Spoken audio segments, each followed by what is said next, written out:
चलिए बेटा, आज हम लोग जो है कूलम्ब्स लॉ पे लेवल 2 की प्रॉब्लम स्टार्ट कर रहे हैं, ठीक है? जो कि आपका जेईई मेंस और नीट के लिए होगी, ठीक है ना? ये प्रॉब्लम जो मैं यहाँ करवाने वाला हूँ, वो सब आपकी जेईई मेन और नीट लेवल की होंगी, ठीक है? तो चलिए पहली प्रॉब्लम लेता हूँ, वो आपकी स्क्रीन पे शो रही होगी, वहाँ से आप नोट कर लीजिएगा।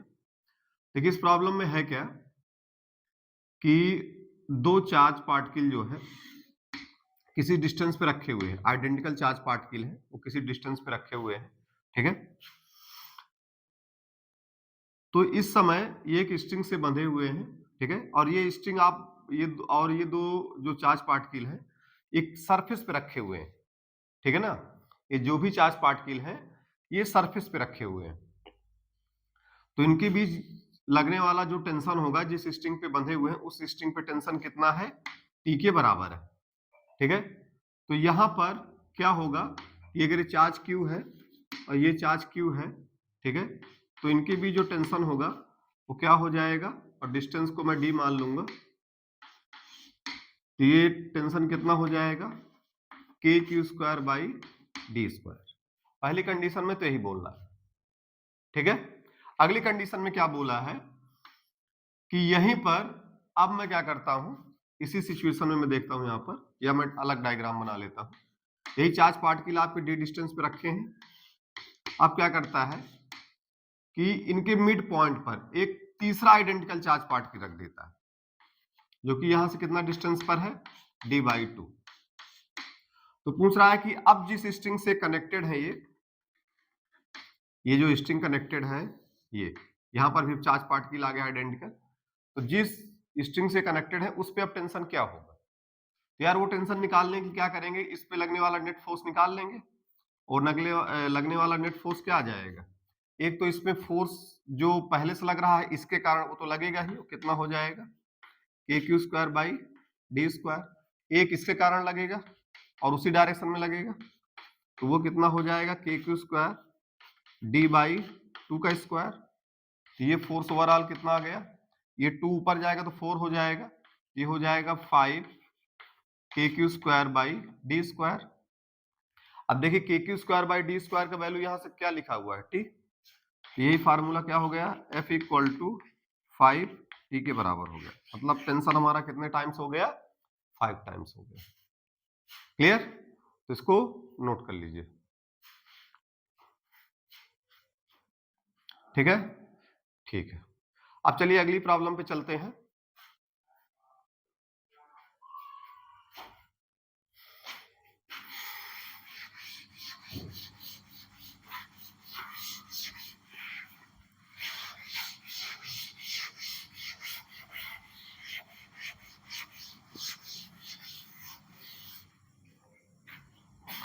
देखिए अगला क्वेश्चन क्या है कि यहां पर एक चार्ज पार्टिकल है और एक चार्ज पार्टिकल यहां पर है, आइडेंटिकल चार्ज पार्टिकल है। इनके बीच का जो डिस्टेंस है वो d दिया हुआ है। इनके बीच का डिस्टेंस कितना दिया हुआ है, d। अब बोला है कि इन दोनों को मिलाने वाली लाइन, इन दोनों को मिलाने वाले लाइन के परपेंडिकुलर, और यहां पर, ठीक है, यहां पर कोई पॉइंट है जो यहां से कितना डिस्टेंस पर है, x डिस्टेंस पर है, ठीक है, और ये इस लाइन के तो परपेंडिकुलर है और यहां से सेम डिस्टेंस पर है। तो एक पॉइंट है, ठीक है, इस पॉइंट पर क्या होगा कि ये कोई अलग चार्ज पार्टिकल रखा हुआ है, ठीक है, यहां पर एक कोई अलग चार्ज पार्टिकल रखा हुआ है, ठीक है, जिसका मैग्नीट्यूड अपना कुछ होगा, ठीक है। तो ये बताना है कि यहां पर x की वैल्यू बताना है जिसके लिए उस q पर जो लगने वाला फोर्स हो वो क्या हो, मैक्सिमम। उस q पे लगने वाला जो फोर्स हो उसकी वैल्यू क्या हो, वो मैक्सिमाइज हो।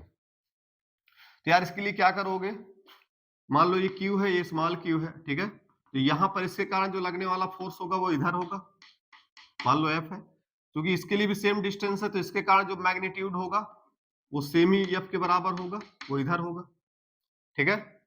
यहां पर आप एक काम करिएगा, इस एंगल को आप क्या ले लीजिएगा, थीटा ले लीजिएगा, ठीक है, या चलिए इसको हम लोग थीटा लेते हैं, उससे कोई फर्क नहीं पड़ेगा।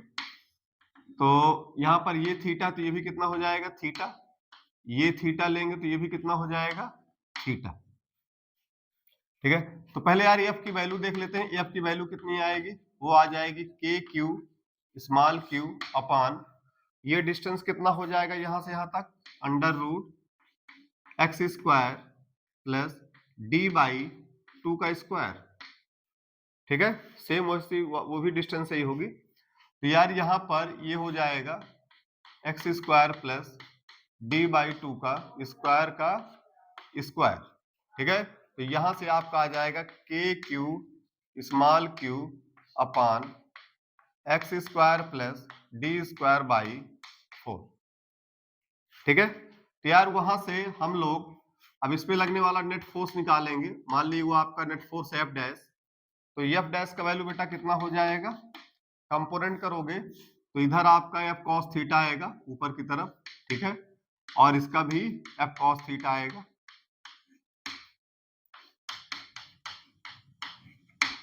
एफ साइन थीटा तो कैंसिल हो जाएंगे, तो नेट फोर्स कितना आ गया, 2f कॉस थीटा के इक्वल आ गया।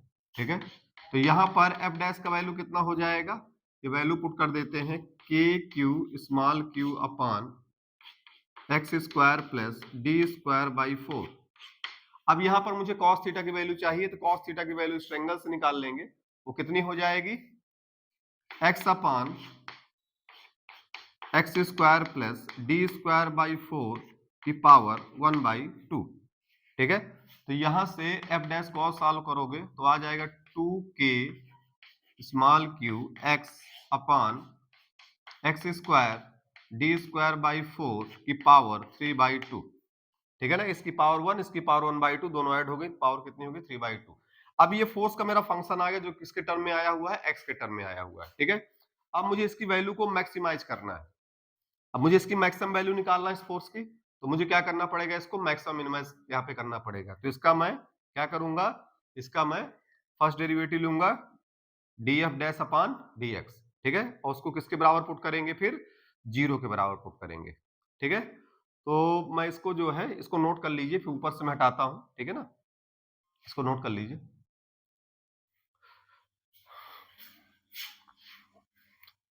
अब चलते हैं यहां पर,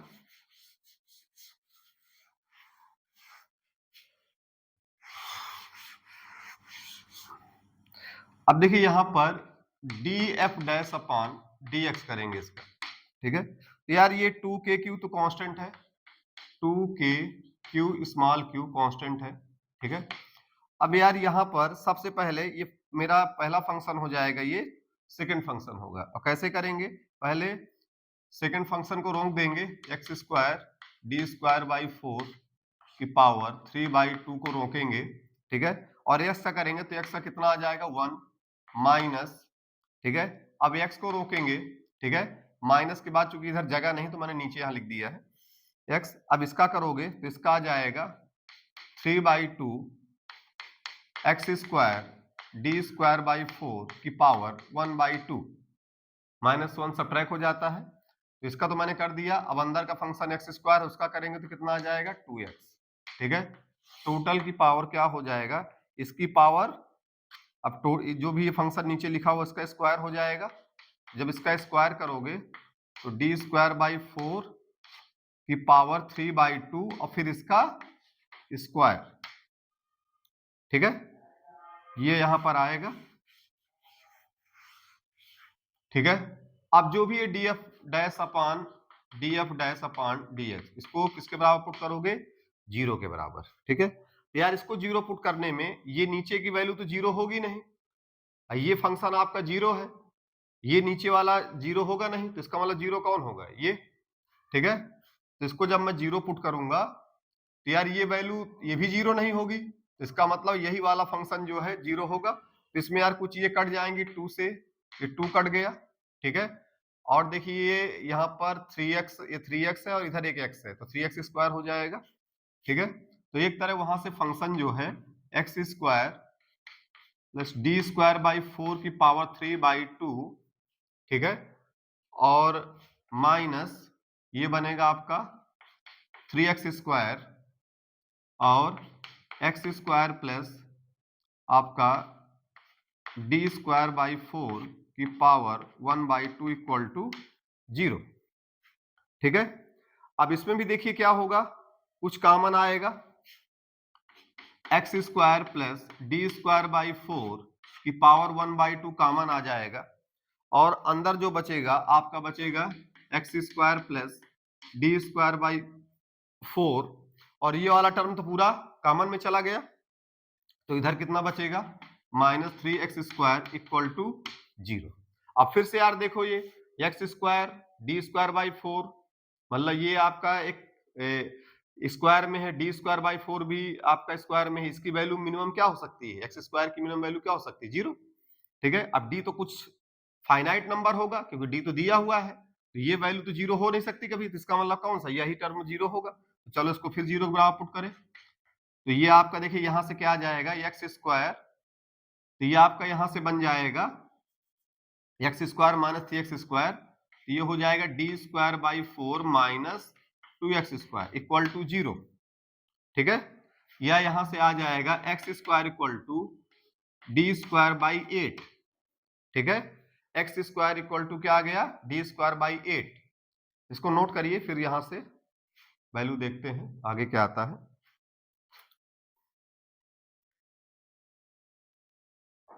ठीक है, इसको नोट कर लो, इसको मैं हटा देता हूं।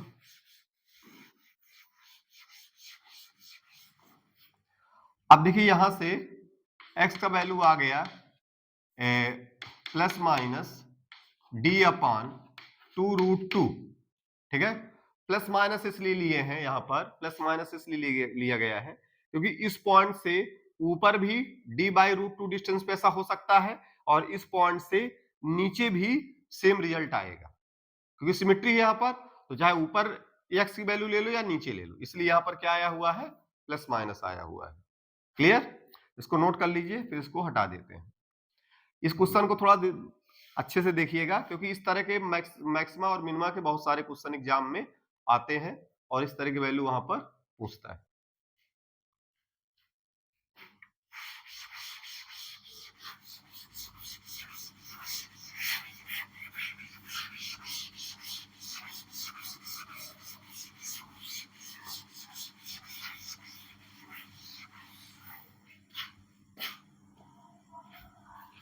अगली प्रॉब्लम है कि यार एक ट्रायंगल, इक्विलैटरल ट्रायंगल है, इसके कॉर्नर पे आइडेंटिकल चार्ज रखे हुए हैं। ठीक है, स्मॉल क्यू,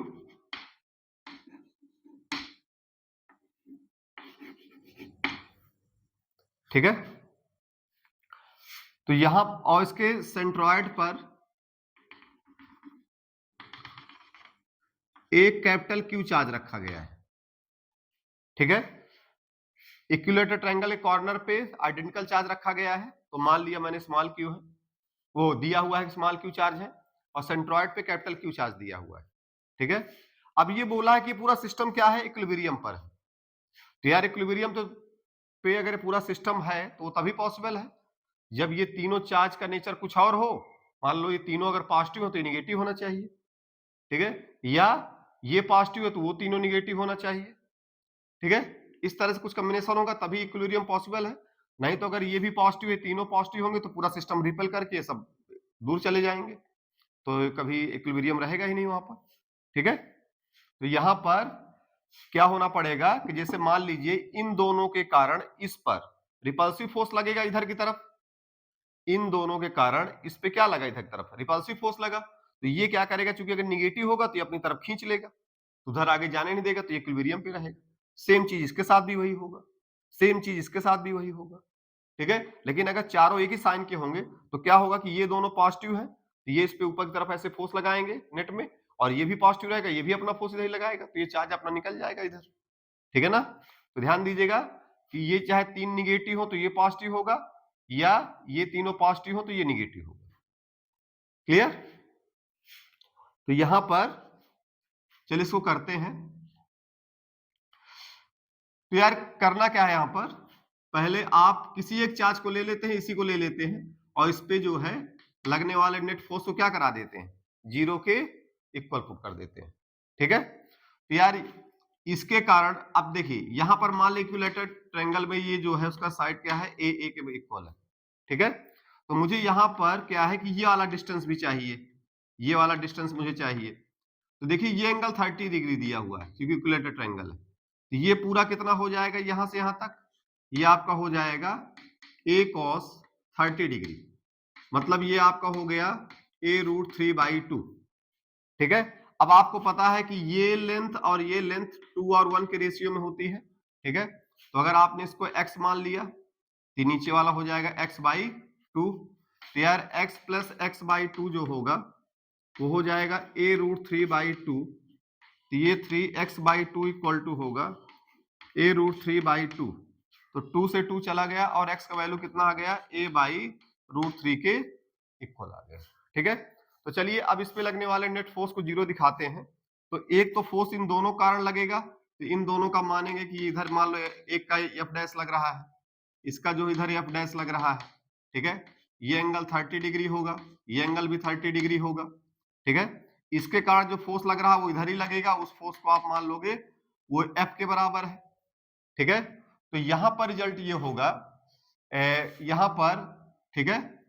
अब यहां पर वेक्टर सम उनका क्या दिखा देते हैं, जीरो दिखा देते हैं। तो अच्छा ये नेगेटिव होगा, मान लीजिए इसको मैंने पॉजिटिव मान लिया। ठीक है ना, इस वाले को मैंने क्या मान लिया, पॉजिटिव मान लिया। ठीक है। तो ये तीनों जो है, ये इन तीनों को मैंने पॉजिटिव मान लिया, तो ये मेरा नेगेटिव हो गया। तो इसका फोर्स किधर लगेगा, इसका फोर्स इसकी तरफ लगेगा। तो मान लेंगे कितना होगा, ये फोर्स एफ के इक्वल होगा। ठीक है। तो अब क्या करते हैं, यहां पर मैग्नीट्यूड इक्वेट कराते हैं कि ये हो जाएगा f dash cos 30 plus F dash cos 30। तो एक तरह ये आपका आ गया 2f डैश cos 30 के इक्वल आ गया। ठीक है। तो अब चलिए फोर्स बैलेंस करा देते हैं। 2f डैश cos 30 जो आपका किसके बराबर होगा, f के बराबर होगा। तो यार f डैश का वैल्यू क्या होगा, f डैश इनके बीच है, तो क्या हो जाएगा kq² upon a square equal to f का वैल्यू क्या होगा, इनके बीच लगने वाला force kq small q upon a/√3 का स्क्वायर। ठीक है, ये हो जाएगा। तो यार यहां से अभी मैंने यहाँ पे cos 30 का वैल्यू नहीं लिखा है शायद। ठीक है, तो रख देते हैं। तो कितना हो जाएगा वो √3/2। अब इक्वल लगाइएगा। तो देखिए ये 2 से ये 2 कैंसिल हो गया। ठीक है, k से k कैंसिल हो गया, एक q से ये q कैंसिल हो गया। ठीक है, यहां से कितना आ गया आपका q√3 इक्वल टू आ गया आपका ये, अच्छा a स्क्वायर से a स्क्वायर भी कैंसिल होगा, ये √3 का स्क्वायर ऊपर जाएगा तो क्या हो जाएगा, ये आपका 3 हो जाएगा। ठीक है, 3q। ठीक है, तो यहां से आप देखोगे कि ये आपका आ जाएगा small q equal to √3q के बराबर। ठीक है, तो यहां पर बेटा रेशियो अगर आपसे यहाँ पे जो पूछा है, तो अगर q/q अगर आपसे निकलवाएगा, ठीक है ना, q/q, तो वो आपका कितना हो जाएगा, देख लीजिएगा यहाँ पर ये सब रिजल्ट आपका आ गया है। तो अगर कैपिटल q/स्मॉल q निकलवाएगा तो कितना हो जाएगा √3, और अगर स्मॉल q यहाँ पर अगर स्मॉल q का वैल्यू निकलवाएगा, देख लीजिए यहाँ पर, अच्छा कैपिटल q/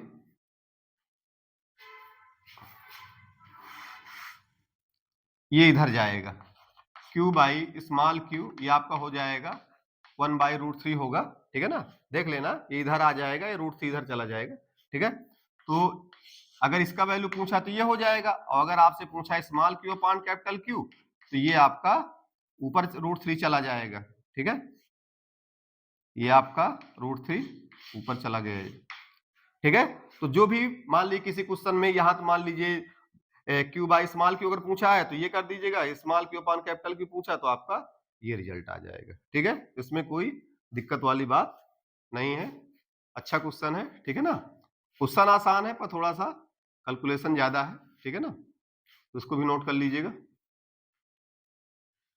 इक्विलिब्रियम में हमेशा, अच्छा एक चीज और ध्यान दीजिएगा, ये उनके मैग्नीट्यूड का, ये भी ध्यान दीजिएगा, ये जो भी रेशियो आया है ये उनके मैग्नीट्यूड का रेशियो आया है। ठीक है ना, अगर चार्ज अगर साइन कंसीडर करेंगे, अगर मैं यहां साइन कंसीडर करूंगा तो देखो दोनों में से एक तो निगेटिव होगा ना, तब इसको मैं capital Q by small Q को क्या लिख सकता हूं, -1/√3, ठीक है। और अगर small Q upon capital Q लिखूंगा तो क्या लिखूंगा इसको, -√3। ये चीज ध्यान दीजिएगा, ठीक है। तो अगर मैग्नीट्यूड का रेशियो पूछेगा तब ये मेरा सही है, अगर विद साइन पूछेगा तो फिर ये मेरा रिजल्ट रहेगा, ठीक है ना।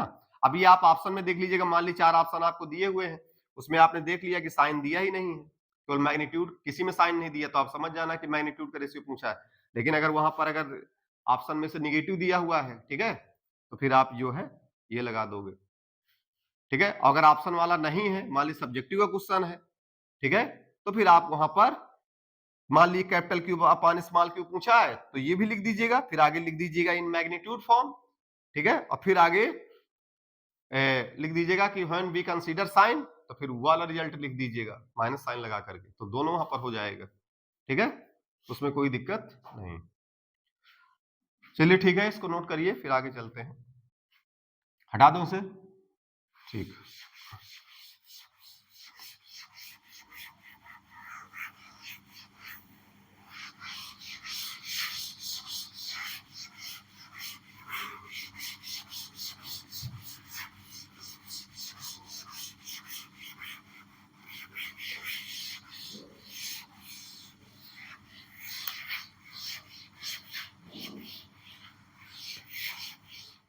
अभी अगली प्रॉब्लम कुछ इस तरह से है कि जैसे ये क्यू चार्ज रखा है यहाँ पर, ठीक है ना, या मान ली Q1 चार्ज रखा है और ये यहाँ पर Q2 चार्ज रखा हुआ है, ठीक है, इनके बीच का कुछ डिस्टेंस दिया हुआ है, ठीक है, तो इनके बीच यार कुछ फोर्स लगेगा KQ1 Q2 upon d square. यहां तक तो बात समझ में आती है, ठीक है। फिर इस क्वेश्चन में थोड़ा चेंज करता है और ये बोलता है ये दोनों चार्ज इसी डिस्टेंस पे रखे हैं। अब मैंने इसके बीच क्या किया, एक डाइलेक्ट्रिक जो है स्लैब रख दिया, ठीक है ना, जिसका थिकनेस कितना है, T के बराबर है, ठीक है ना, उसका डाइलेक्ट्रिक कांस्टेंट कितना है, K है, और डिस्टेंस अब भी ये क्या है आपका, D के बराबर है।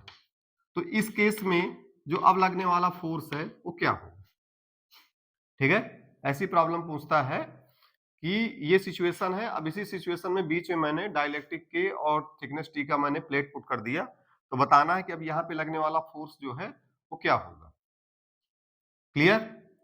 तो मुझे क्या करना है ऐसे क्वेश्चन में, किस तरह से मुझे सॉल्व करना है, तो वो चीज को हम लोग यहाँ पर देखने वाले हैं, ठीक है। तो देखिए इसी प्रॉब्लम में करते क्या है कि जो पहली सिचुएशन दी होती है पहले उसके अकॉर्डिंग उससे फोर्स निकाल लेते हैं, वो मैंने कर लिया है यहाँ पर। अब इसमें क्या करेंगे कि यार अगर मान लो ये डाइलेक्ट्रिक पूरा भरा होता इसके बीच में, स्ट्रिप के फॉर्म में ना होता, ठीक है, ठीक है, स्ट्रिप के फॉर्म में नहीं है, और मैंने मान लिया कि यहां पे डाइलेक्ट्रिक क्या है, वो पूरा भरा हुआ है, ठीक है, मैंने यहां पर मान लिया कि ये डाइलेक्ट्रिक क्या है, पूरा भरा हुआ है,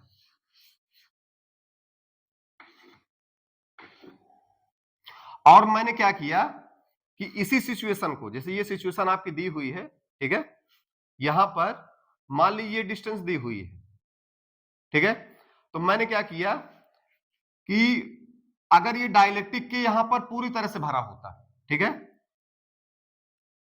मान लीजिए पूरा मीडियम भरा हुआ है, पूरा भरा हुआ है डाइलेक्ट्रिक के से, ठीक है, और मैं चाहता हूं कि मेरा फोर्स इतना ही लगे जितना कि यहां पे लग रहा है, भाई इस सिचुएशन में देखिए इनके बीच फोर्स लग रहा है, ठीक है। अब इस केस से मैंने क्या किया कि मैंने मान लिया कि दोनों के बीच डाइलेक्ट्रिक कितना है, वो पूरा भरा हुआ है, यहां से लेके यहां तक पूरा मीडियम भरा हुआ है, ठीक है, ठीक है। अब मैं चाहता हूं मेरा फोर्स जो है इसी के बराबर लगे, जितना यहां पर फोर्स है वो फोर्स यहां पर भी लगे, ठीक है। तो उसके लिए मुझे डिस्टेंस चेंज करना पड़ेगा, ठीक है, क्योंकि डाइलेक्ट्रिक इसके बीच में भरा हुआ है, तो अब उसी डिस्टेंस के साथ तो पॉसिबल नहीं है, ठीक है। तो मैंने क्या किया, डिस्टेंस अपना चेंज कर दिया, मान लो डी डैश है, तो अब यहां पर फोर्स क्या होगा मेरा, F equal to k Q1 Q2, ठीक है, F equal to k Q1 Q2 by d dash square.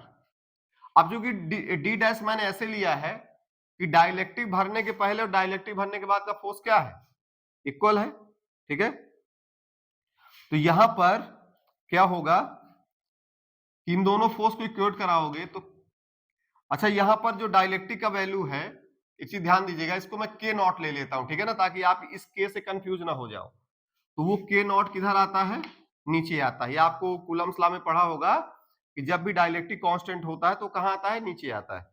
अब इन दोनों फोर्स को इक्वेट करा देते हैं, k Q1 Q2 by d square equal to k Q1 Q2 by d dash square k naught.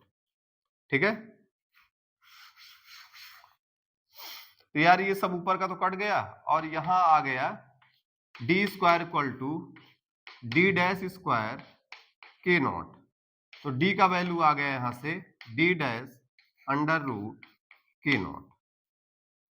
ठीक है, d dash d equal to D dash under root के naught.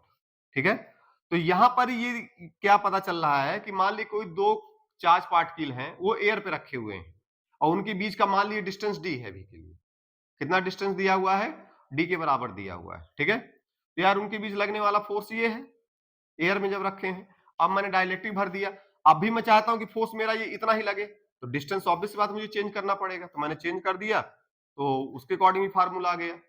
ठीक है, अब उन दोनों को इक्वेट करा दिया तो वहां से ये आ गया।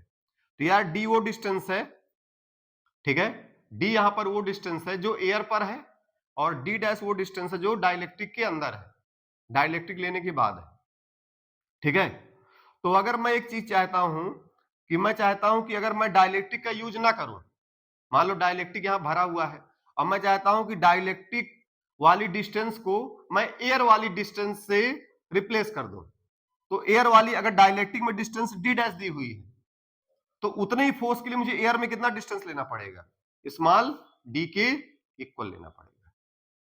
ठीक है, अगर मैं डाइलेक्ट्रिक के अंदर डी डैश डिस्टेंस ले रहा हूं और मैं चाहता हूं मेरा उतना ही फोर्स लगे, ठीक है, तो मुझे एयर का कितना फोर्स लेना पड़ेगा, डी लेना पड़ेगा। इसी रिजल्ट का यूज करके वो मैं स्ट्रिप वाला क्वेश्चन सॉल्व करूंगा।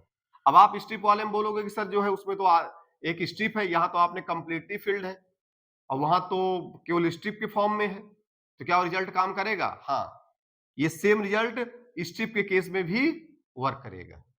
ठीक है, अब वो कैसे वर्क करेगा उसी चीज को हम लोग देखने वाले हैं। ठीक है, इस रिजल्ट को याद रखिएगा भाई। यहां पे रिजल्ट मैंने क्या निकाला है कि डाइलेक्ट्रिक पूरा भरा हुआ है, यहां पर मेरा रिजल्ट इस बात का है कि पूरा भरा हुआ है, तो वहां से रिजल्ट आ गया। अब ये जो रिजल्ट आया है ना, इसको मैं क्या बोलते हैं, स्ट्रिप के केस में भी यूज कर सकता हूं। चलिए अब चलते हैं, देखते हैं कैसे यूज होगा वहां पर।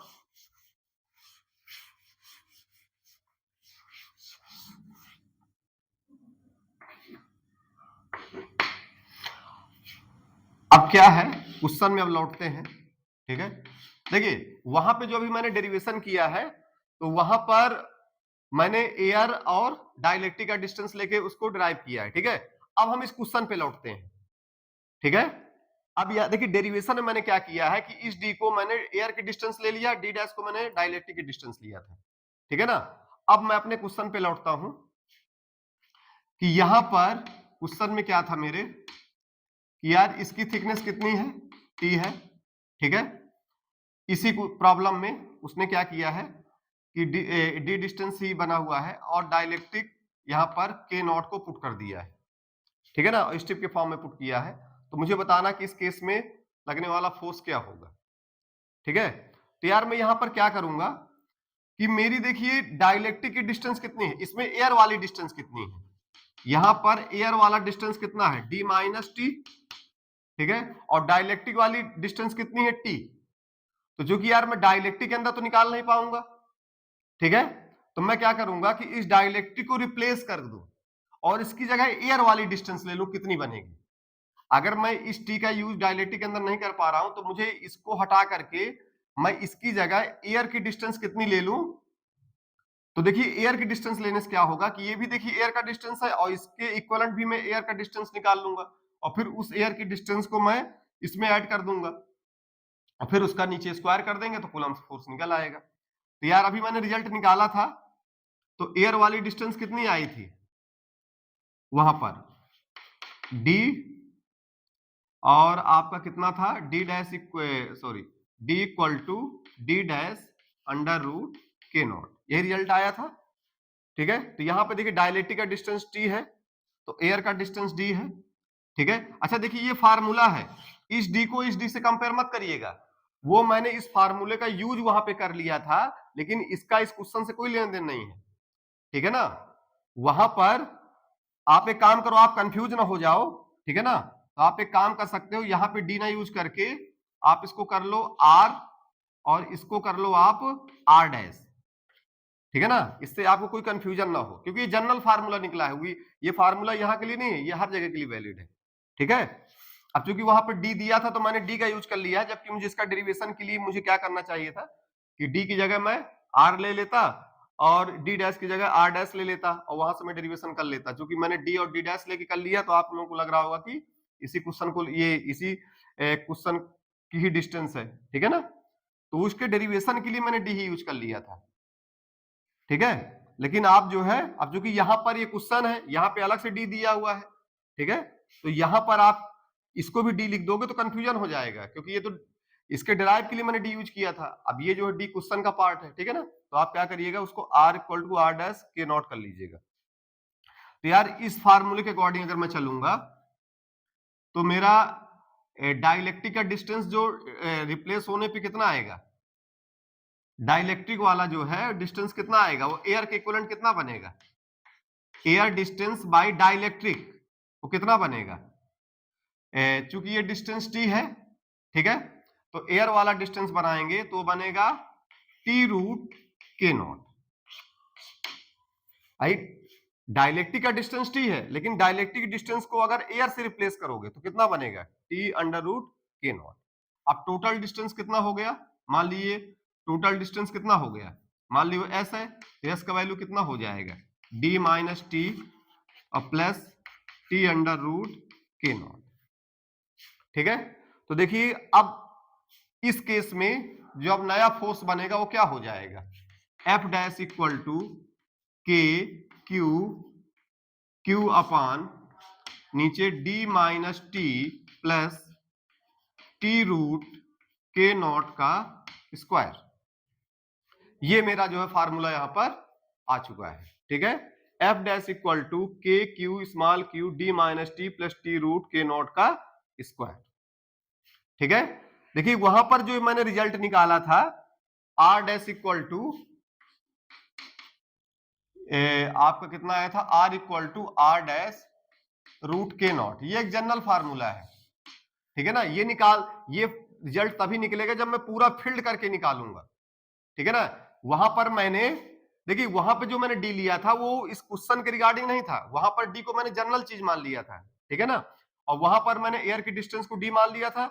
ठीक है, और यहां पर फिर मैंने उसको डी डैश मान लिया था, तो वहां से मैंने ड्राइव किया तो मेरा रिजल्ट कितना आया था, D equal to D dash के नॉट, जिसको मैंने यहाँ पर आर से रिप्लेस कर दिया है। ठीक है ना, क्योंकि अब चूंकि मेरा डी यहाँ पर क्वेश्चन का पार्ट हो गया, अब वहां डी अगर इसको भी डी रखूंगा तो आप कंफ्यूज हो जाओगे, जबकि ये तो फार्मूला है निकल कर आया है। ठीक है, तो यहां से ये मुझे एयर का डिस्टेंस आ गया, तो अब मैंने देखो कर दिया तो मेरा नया फोर्स इस केस में आ गया। ठीक है, तो इसका जो डेरिवेशन है वो कंप्लीटली फील्ड करके ही हम लोग करते हैं, इसका जो डेरिवेशन है वो हम लोग कंप्लीटली फील्ड करके ही करते हैं, और ये आपका यहां पर भी यूज हो जाता है। ठीक है, चलिए नोट कर लीजिए। अब यार यहां पर ये भी हो सकता है, अगर मान लीजिए कई सारे भरे हो, यहां पर कई सारे फील्ड हो। ठीक है, मान लीजिए यहां पर ये आपका कितना है, ये यहां पर जैसे के नॉट 1, ठीक है, और ये आपका के नॉट 2, ये आपका के नॉट 3, ऐसे पूरा इनफाइनाइट तक भरे हैं, और डिस्टेंस ये कितना है, टी है, और इसका थिकनेस है T1, T2 और T3। ठीक है, तो देखिए अब आपको ये रिजल्ट बार बार तो ड्राइव नहीं करना है, तो आपको करना क्या होगा ऐसे क्वेश्चन में, इस क्वेश्चन में करना, देखिए आपने यहाँ पे किया क्या है कि जो डाइलेक्ट्रिक की डिस्टेंस थी पहले आपने टोटल डिस्टेंस में उसको सब्ट्रैक्ट कर दिया। अब इसकी ट्रिक बता रहा हूं कि टोटल डिस्टेंस में से पहले ट्री को सब्ट्रैक्ट कर देना है। तो ये एयर वाली डिस्टेंस निकल आई। अब जितना आपने, चूंकि टी को आपने सब्ट्रैक्ट किया है, तो वो क्योंकि वो टी आपका किसका डिस्टेंस है, डाइलेक्ट्रिक का, अब उसके इक्विवेलेंट हमको एयर की डिस्टेंस ऐड करना है, तो उस टी का क्या कर देना, टी अंडर रूट के नॉट टाइम्स जो है फिर उसमें ऐड कर देना। उसी चीज का देखिए हम यहाँ पे यूज करेंगे। तो मेरा फार्मूला क्या बनेगा, F equal to k Q अपान, अब देखिए पहले मैं क्या करूंगा, यहां पर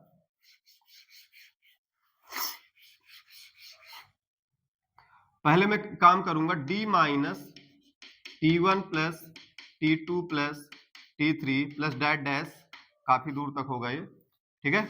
अब मैंने क्या किया, इतना सब्ट्रैक्ट किया, अब इन्हीं के इक्विवेलेंट डिस्टेंस भी ऐड करूंगा। तो जैसे T1 सब्ट्रैक्ट किया तो उसके K01 plus T2 under root K02, ठीक है, plus T3 under root K03,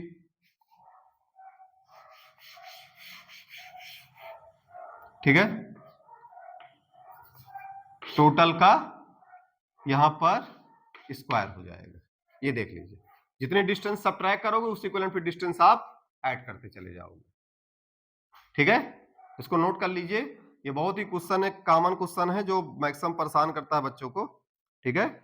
और ये नीट में, जेईई मेंस के दोनों तरह के बच्चों को परेशान करता है, इसको अच्छे से देख लीजिए, ठीक है। और ये रिजल्ट जरूर याद रखिएगा, कभी आपको दिक्कत नहीं होगी। चलिए इस पे मैं एक और क्वेश्चन लेता हूं। इसमें क्वेश्चन है, क्वेश्चन ये है कि यहां पर दो चार्ज है, आइडेंटिकल चार्ज है, ये भी Q है और ये भी Q है, ठीक है। इनके बीच का जो डिस्टेंस है वो आपका कितना दिया हुआ है, D दिया हुआ है, ठीक है। इनके बीच का जो डिस्टेंस है वो कितना दिया हुआ है, D के बराबर दिया हुआ है, ठीक है। तो इस केस में लगने वाला फोर्स क्या होगा, KQ square by D square, ठीक है। अब अगले पार्ट में क्या किया है कि बोला है कि इन्हीं के बीच एक स्ट्रिप पुट कर दिया है जिसका थिकनेस क्या है, D/2 के बराबर, और डाइलेक्ट्रिक कांस्टेंट कितना दिया हुआ है, इसका K0 का वैल्यू कितना दिया है, 4 के इक्वल दिया हुआ, 4 है, ठीक है। और ये डिस्टेंस अब भी आपका क्या है, D है। अभी डिस्टेंस कितना है हमारा, ये D है। तो यहां पर पूछा है कि अगर इस केस में फोर्स F लग रहा है, तो जब आपने ये सिचुएशन तैयार कर दिया, ठीक है, अब भी वही चार्ज है Q और Q, तो इस केस में लगने वाला फोर्स क्या होगा, ठीक है। तो अब तो मुझे रिजल्ट पता ही है, बहुत आसानी से कर लूंगा। एफ डैश इक्वल टू क्या हो जाएगा मेरा, के क्यू स्क्वायर अपान, पहले तो मैं क्या काम करूंगा, इसकी थिकनेस डाइलेक्ट्रिक की D/2 है, तो टोटल D में से सब्ट्रैक्ट करूंगा, तो D माइनस D/2, ठीक है, और प्लस फिर इसी के इक्विवेलेंट में ऐड करूंगा, तो D/2 और प्लस अंडर रूट K0 मतलब 4 का स्क्वायर, ये आ जाएगा यहां से। अब इसको थोड़ा और सिंप्लीफाई करेंगे, देखिए 4 से 2 बाहर आएगा, उससे ये 2 कैंसिल हो जाएगा, और यहाँ D माइनस D/2, ठीक है। तो यहां से देखिए आपका F डैश आ जाएगा KQ square D/2 plus D का स्क्वायर, ठीक है। तो ये आपका F डैश यहां से बन जाएगा KQ स्क्वायर अपान 3D/2 का स्क्वायर, ठीक है। तो यार यहां से ये वैल्यू हो जाएगी KQ स्क्वायर, और ये 3/2 का स्क्वायर है तो 4 ऊपर चला जाएगा, और यहां पर आ जाएगा 9D square, 4KQ square 9D square. तो देखिए KQ square upon D square की जगह मैं क्या लिख सकता हूं, F लिख सकता हूं, ठीक है। तो यहां से कितना आ गया, 4/9F, मतलब मेरा रिजल्ट आ गया F dash equal to 4/9F, ठीक है। तो जितना आसानी से क्वेश्चन आ गया है, इतना आसानी से आंसर इसका नहीं आता है, क्योंकि हमें रिजल्ट पता है, हमने रिजल्ट को ड्राइव करके देख लिया है, ये रिजल्ट होता है, तो मैंने पुट कर दिया और मेरा आसानी से रिजल्ट यहाँ पर आ गया। कई बच्चों को डायरेक्ट रिजल्ट रटा होता है, पर उनको नहीं पता होता कहाँ से आता है ये, ठीक है। तो चलिए पहले हमने डेरिवेशन किया और फिर उस पर हमने क्वेश्चन भी कर लिया कि इस तरह के डेरिवेशन, इस तरह के फार्मूले से या इस तरह की सिचुएशन के क्वेश्चन किस तरह से सॉल्व किए जाते हैं। ठीक है, इसको नोट कर लीजिए। ठीक है, चलिए ठीक है बेटा, आज के लिए इतना ही, बाकी जो है हम लोग अगली क्लास में देखेंगे। ठीक है, चलिए।